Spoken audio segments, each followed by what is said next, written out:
আসসালামু আলাইকুম প্রিয় বন্ধুরা, কেমন আছেন? আলহামদুলিল্লাহ অনেক ভালো। আজকে কিন্তু আমি আমার একটা স্পেশাল রেসিপি নিয়ে এসেছি, পটল, ডিম এবং আলু দিয়ে এটি তৈরি রেসিপি। রান্নাটা আমি কিন্তু আপনাদের রান্না শেখাই না, আমি আমার দৈনন্দিন রান্নাটা আপনাদের সাথে জাস্ট শেয়ার করি। এটা আমার ভালো লাগার ভিতর থেকে একটা কাজ বলা যায়। আমি যে রান্না করি প্রতিদিন, তার কিছু যেটা আমার ভালো লাগে সেটা আমি আপনাদের সাথে শেয়ার করে থাকি।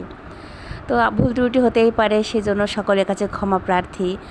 হয়তো আমার থেকে হয়তো কেন আমার থেকে নিশ্চয়ই আপনারা অনেক বেশি ভালো রান্না করেন, কিন্তু এটা আর কি আমার হবি। আমি আমার রান্নাটা আপনাদের সাথে শেয়ার করে ভালো লাগে, সেই জন্য শেয়ার করাটা জাস্ট।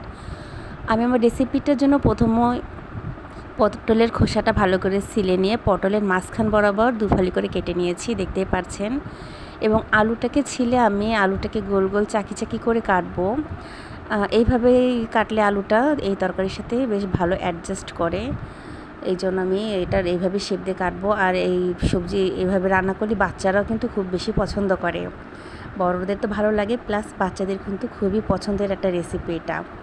অনেক সময় বাচ্চারা স্বাভাবিকভাবে পটল খেতে টেতে মাছ দিয়ে রান্না করলে খেতে চায় না, কিন্তু এভাবে রান্না করলে কিন্তু তারা বেশ মজা করে খায়, বিশেষ করে আর কি আমার বাচ্চারা। আমার কথাটাই বলছি আর কি। তো রান্নার জন্য আমি প্রথমে একটা প্যানে রান্নার সয়াবিন তেল দিয়ে নিচ্ছি।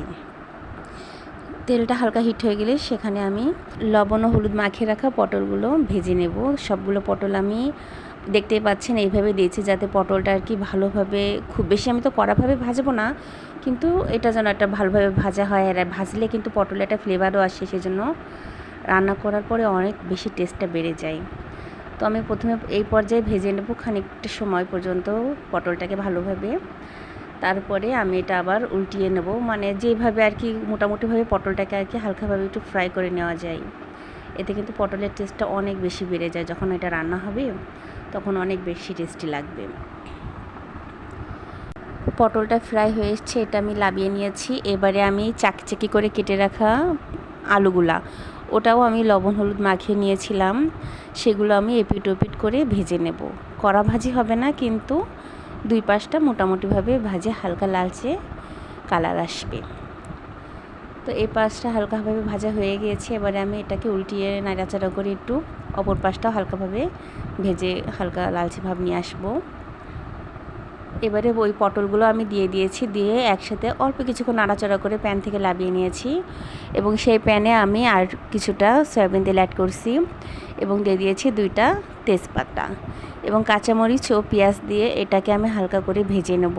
হালকা ব্রাউন কালার আসলে পর্যায়ক্রমে সকল মশলা, জিরা বাটা, রসুন বাটা, সরিষা বাটা, মানে যেমন অন্যান্য তরকারি রাঁধতে লাগে ঠিক তেমনই মশলা, এক্সট্রা কিন্তু কিছুই না। লবণ স্বাদ মতো, কিছুটা হলুদ এবং সামান্য একটু মরিচ গুঁড়া, এটা দিয়ে আমি ভালো করে মশলাটাকে হালকা একটু ভেজে নেব প্রথমে। তারপরে এই মশলাতে আমি কিছুটা পানি দেব মশলাটা ভালো করে কষিয়ে নেওয়ার জন্য। মশলাটা কষালে তরকারির টেস্টটা কিন্তু অনেক বেড়ে যায়। তো কিছু সময় নিয়ে আমি মশলাটা হালকা করে কষিয়ে নিচ্ছি। মশলাটা কষানো হয়ে এসছে, এবারে আমি এর ভিতরে সে ভেজে রাখা পটল এবং আলুটা দিয়ে দেবো। দিয়ে আরও কিছু সময় আমি এটা নাড়াচাড়া করব এই মশলার সাথে, মশলাটা ভালোভাবে এর সাথে লাগিয়ে নেব আর কি। তো কিছুক্ষণ নাড়াচাড়া করে নিয়ে আমি এতে গরম পানি দিয়ে নেব। এটা কষানোর পানি, এটা ঝোলের পানি না, ঝোলের পানি আরও একটু পরে দিতে হবে এটা ভালো করে কষিয়ে নিয়ে। তো আমি এতে কিছুটা গরম পানি অ্যাড করব এখন। রান্নার ক্ষেত্রে গরম পানি অ্যাড করলে কিন্তু তরকারির টেস্টটা কিন্তু খুব ভালো হয়, সেক্ষেত্রে রান্নার ক্ষেত্রে সবসময় গরম পানিটা ইউজ করার চেষ্টা করবেন, এতে তরকারির গুণগত মানটা খুব ভালো থাকে। তো এবারে আমি এটা একটা ঢাকনা চাপা দিয়ে রেখে দেবো সেদ্ধ হয়ে নেওয়ার জন্য। এবারে যাব আমি আমার দ্বিতীয় পর্যায়ে। দ্বিতীয় পর্যায়ে হলো, যেহেতু আমি এটা ডিম দিয়ে রান্না করব, ভাজা ডিম দিয়ে রান্না করব, এটা ভাজা ডিম দিয়ে রানলে এটা টেস্টটা বাড়ে। তো আমি আমার 3টে ডিম লাগবে বলে আমি কিছুটা ঝাল পেঁয়াজ কুচি করে নিয়ে 3টা ডিম দিয়ে ভালো করে ফেটিয়ে নিচ্ছি এবং ডিম ভাজার জন্য একটি প্যানে তেল দিয়ে প্যানটা গরম করে নিচ্ছি।